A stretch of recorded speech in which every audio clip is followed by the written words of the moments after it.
wanted a chance at a top 15 opponent, I gave him that chance. Even at 30%, that was his fault. He couldn't really maximize that opportunity, but I got the job done. About how long after your post-fight speech did you realize that maybe it was being taken incorrectly? Literally probably 20 minutes after. 20 minutes after, because I was, actually, you know what? No, I would say 2 hours, a couple hours, because I was I was the fight before the co-main event. And so after the event was done, that's when Dana did his speech. And, you know, believe it or not, Dana's kind of like a measuring stick for everything. He's the guy that everyone kind of listens to. So if he says those two chickens had a horrible cockfight, guess what? The two chickens had a horrible cockfight in front of everyone. So, you know, after Dana kind of, because obviously he took it the wrong way. He thought of it differently. And, you know, I went back and watched it a few times. I knew what I meant, but for fans, casual fans that didn't really understand, I could see how they kind of would have taken it the wrong way. So, and plus, you know, after that fight, I was kind of emotional going in and going through with the fight. As I mentioned, most guys would have pulled out based on being as injured as I was, but I stuck with it, so I was a little emotional, so my articulation might have not been the best. But yeah, a couple hours. Once I picked up my phone and it was nothing but tweets and tweets and tweets. I was like, yeah, I probably took that the wrong way. Have you been able to clarify what that meant to Dana in particular? He knew what, that night he spoke with my manager. He knew what we meant. But, you know, Dana, he has his thoughts. Dana's his own person, so, you know, it is what it is. That's not my job. My job is to go out there and fight and win fights, and which is what I've been doing. So as long as I continue to do my job, hopefully Dana continues to do his job. What fight should be next? What fight should be next? A top 5 opponent, for sure. Of course, I would like Colby Covington, but, you know, he doesn't like that fight. I've asked for him 3 different times. They've offered the fight 3 different times. I actually have bout agreements for these fights, but he's been saying no, no, no, no. I think he wants to wait it out for a title, which, you know, it's not looking likely for him. So, if not him, definitely someone in the top 5. I don't really care. Maybe Damian Maia, maybe whoever else is in that top 5 that's available. If I were to fight out of the top 5, maybe someone like Magny, because he's coming off of a win over a former interim champion, a former, you know, guy that's been at the top of the sport for a long time. So, you know, he's the only one kind of really that has that buzz right now that I would probably entertain. Do you recall when are the 3 times that Colby has turned you down? Yeah, absolutely. We were supposed to fight once they realized the first time that Emil wasn't going to be able to get a visa. They said, "Oh, we're going to keep them. We're going to keep working on it. We're going to offer the fight to Colby. If he's willing to take the fight, we'll just swap him out." So I said, "That's fine. All right." And this was way back in, I think, October. Actually, after his fight. After his fight, they were working on it. We'll just flop it. But he said no.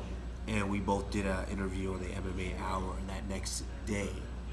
And if you recall, if you watched it, Ariel was talking to him and had me on standby. And Ariel wanted to conference me in, but he said no. He wants no part to do with it. He's like, no, that was all false. Blah blah blah. Why wouldn't you allow that conference then if it was false? So, you know, that was the first time. Then the second time is when they scratched the fight with Emil. They're like, hey, his timeline's not looking good. We're gonna go ahead and pull him from the card, and then we'll try to make the Covington fight for December 29th and 30th. And so I said, fine. So they tried to make that happen. He said no, once again. And so I was kind of hanging in limbo for about a week or 2 weeks, and then I got sick, and I was right around UFC Detroit. So the day that I was flying to Detroit, boom, comes out that Emil gets his visa. But the fight had already been scrapped at that point.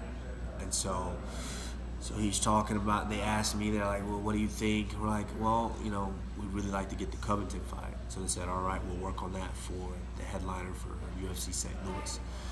So they asked me, I said yes. They asked him, respond. Said no. So then they said, hey, right now the only person that's willing to fight you is Emil. No one else wants to fight. And so they asked a few other top 15 guys, and they all said no.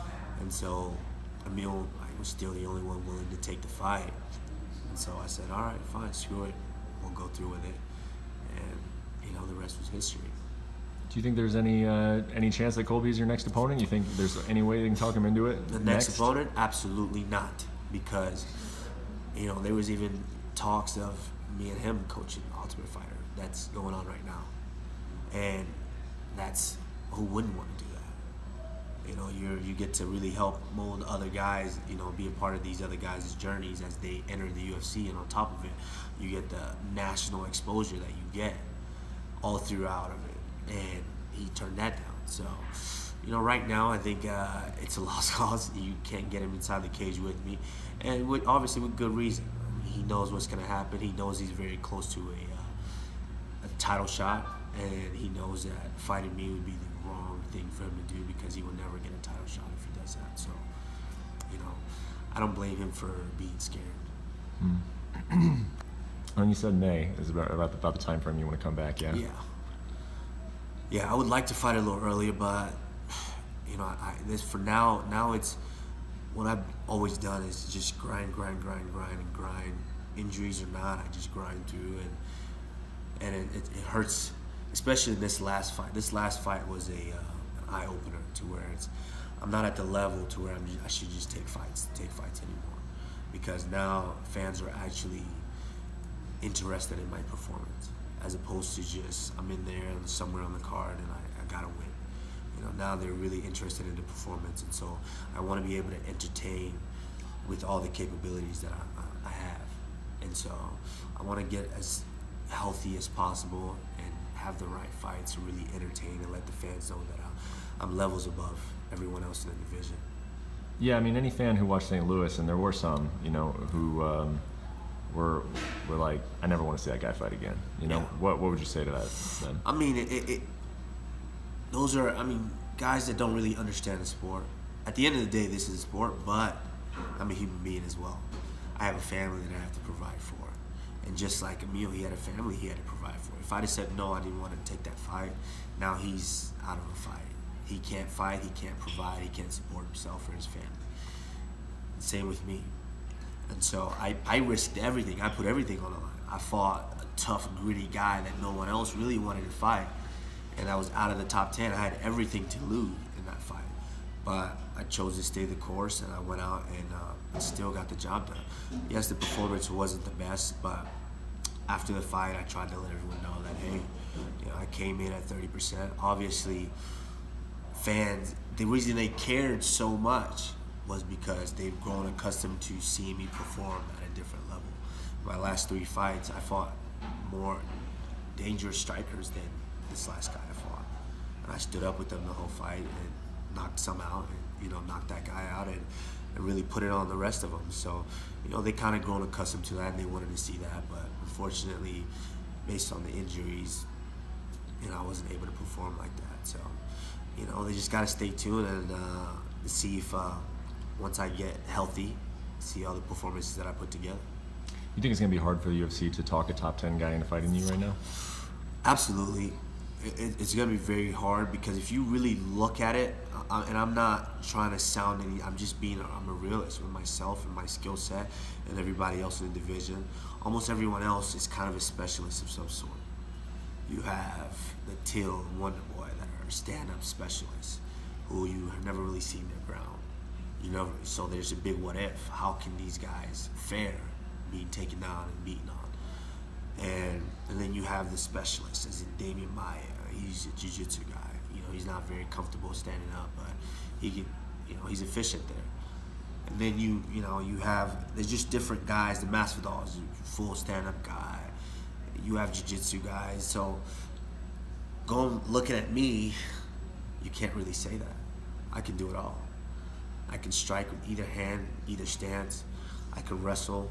I truly am the best wrestler in the division. I can grapple with the best guys in the division. And so I'm a dangerous fight for anybody. And so those top 10 guys, no one wants to really take the risk of getting knocked off that. They're placed there to where they could potentially be in title contention in 1 or 2 fights. Yeah. Have you heard from your friend Francis since the UFC 220? Since 220, I think maybe a couple of days before, after, we just texted. But he's taking some time. I know he wanted to go home to Cameroon before the fight, actually, but the fights were so close from Alistair to that title to where he didn't really get a chance to do that. So I think he's back home now in Cameroon and just kind of being with family. Last question: does it rub you at all the wrong way that, and you've spoken about this, that like Darren Till seems to be like a Dana White guy, and maybe you're not a Dana White guy? Does that bother you at all? Do you think that's something wrong with the sport? I wouldn't say it bothers me. As long as everybody knows the situation, knows what's going on, it doesn't bother me. Because at the end of the day, I'm still here to get paid to do what I do and what I love. And so, everyone knows that's a guy that I would ask for. I've been open about it. I've asked for him, and he's gone on Twitter and accepted the challenge. He wants to fight me, but the fight's not being made because he's a specialist, as I mentioned. There's still that big what if on what he can do on the ground, and I am the most dangerous guy for someone like him to fight. And I understand on the business aspect of it as well that Bisping's almost done, and the UFC needs a new guy to build in that region on that side of the world, and so they kind of want to use him. And right now, that would kind of be detrimental for that brand if he goes out and gets his ass kicked by someone like me. So they kind of want to keep him polished and keep him up there and build his name to where, even though he does start taking L's to people like me later on, that it hopefully doesn't affect his brand as much. Well,